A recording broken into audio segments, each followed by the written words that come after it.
Hello everyone, here's the ultimate guide to playing Ironeye in Elden Ring Nightreign. Now, Ironeye is a great support, he deals damage, and he's also quite defensive because he can stay at a longer range. This makes him a very OP character in Elden Ring Nightreign, with his marked ability, being able to pick up your downed allies with ease, and just in general dealing a ton of damage. That marked ability is really useful here, but what we want to be doing with Ironeye is two-handing our weapon by pressing triangle and our right button, or the Y button plus the right button, and then we can aim with left button and shoot with the right button.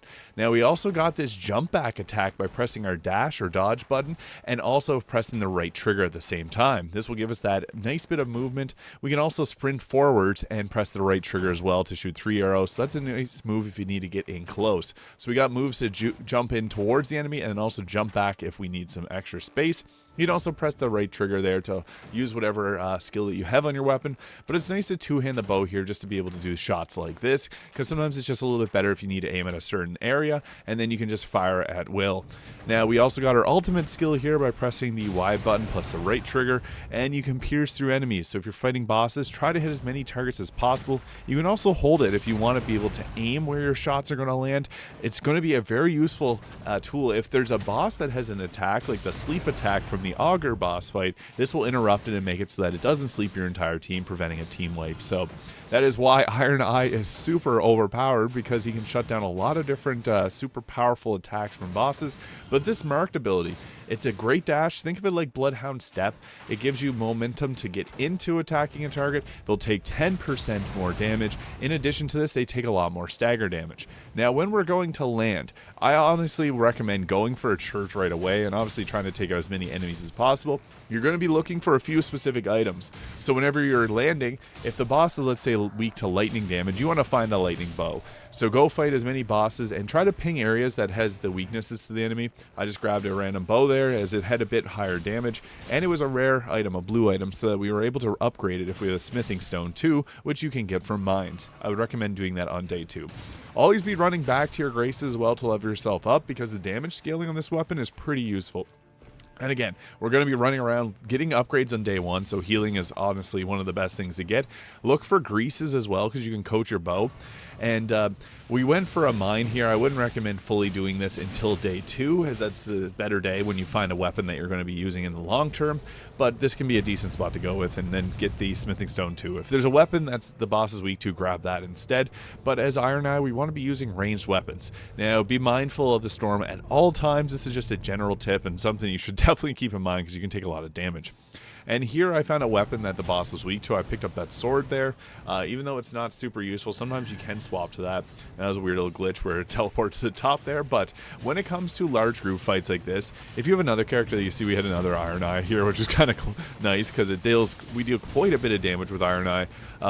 I wouldn't fully recommend going with 2 unless you're fighting the aggro'd boss fight, but Ironeye is really effective at flyers and anything that moves around really quickly, because you can see here we can just pick away at bosses pretty quick, and then our mark ability will set up so that it takes double damage and it takes extra stagger damage and 10% more damage.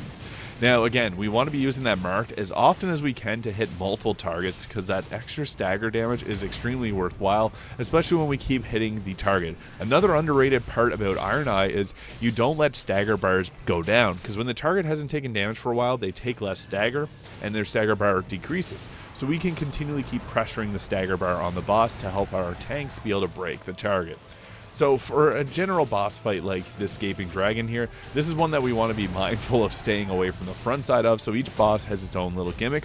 But in general, it's best for us to stick to the backside as much as possible. That's true for a lot of Elden Ring or Dark Souls type bosses, but the backside while our tank grabs the front side, and sometimes we can switch its aggro to ourself.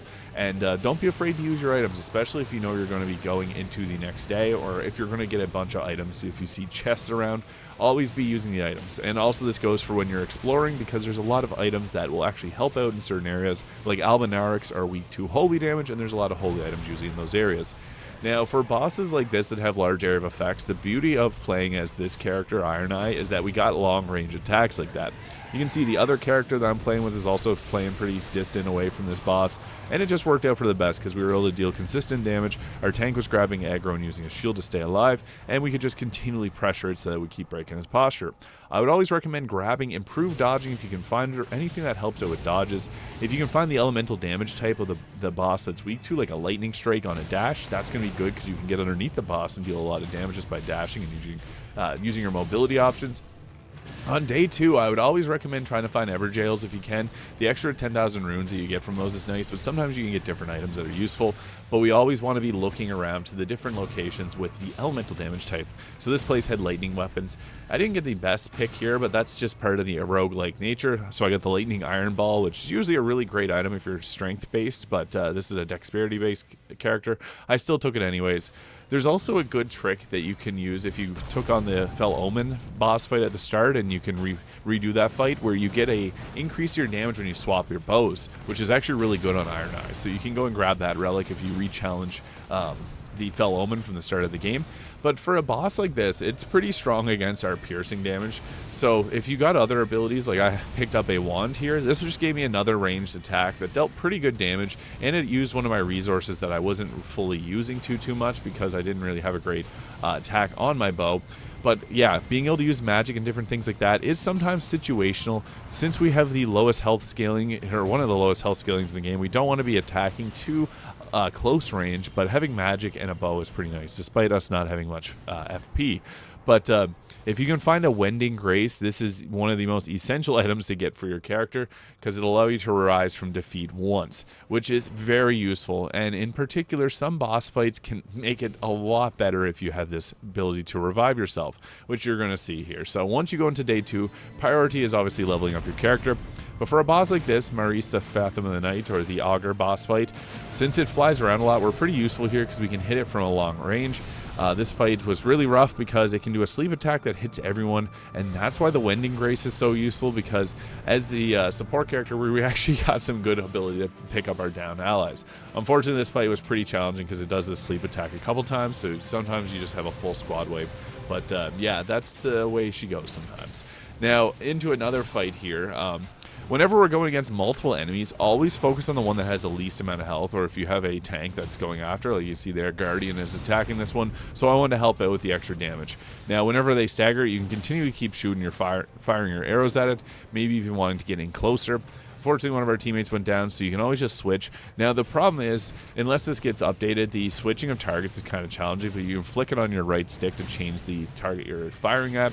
This gets a little bit challenging on certain boss fights like that aggro'd one, and for example, whenever it shoots a bunch of jellyfish at you, you need to fire at all of them. So this is where two-handing the weapon and doing your aim shots can also be a nice option. But you can also do that jump back attack as well by pressing the dodge button and your right trigger, because that'll give you a nice bit of space from the boss or enemy that we're fighting if they end up getting on your case. Now, for a boss fight like the Fell Omen here, if it ends up, let's say you got this red circle on your chest there, this means run, dodge, don't attack too much. Hopefully your team will be able to pull aggro off you, but the boss is going to be hard focused on you. So you got to watch out for every little attack that it may bring out. Your team's going to try and wail away at them, so I always try to dodge roll in a way that lets my team have the smallest amount of distance, like I'm rolling to the right here instead of to the left. This makes it so your team has a better chance of being able to pull the aggro off you. You're not that great defensively, so dodge rolling at the rhythm and pace of the boss really does help. Now again, whenever a target's doing a critical shot, you can continue to keep firing at it, so don't be afraid to just continue going at it, especially with those triple shots there, as it does do quite a bit of damage. Now into a more challenging boss fight, or less challenging from the Augur, but the Gladius, the Beast of the Night. What we want to be doing with any boss is trying to set up our marked as much as possible, waiting for the specific attacks where they're really devastating to use our arrow attack. So if there's a boss fight that you're going into that has an attack that you need to block it out of, you can use the charged arrow ultimate attack to be able to do that. But again, we don't want to have the aggro on us, so if it's coming after you, always play defensive. That's the thing with Ironeye, is he's best as a support character as well as a damage dealer, but support is really what wins the game. So you can see here, going after our teammate there was it wasn't too hard to get them, but there's many times where you're going to get your teammates down, and that is how to play Ironeye in Elden Ring Nightreign. If this video is useful, please hit the subscribe button below, and have yourself an incredible day.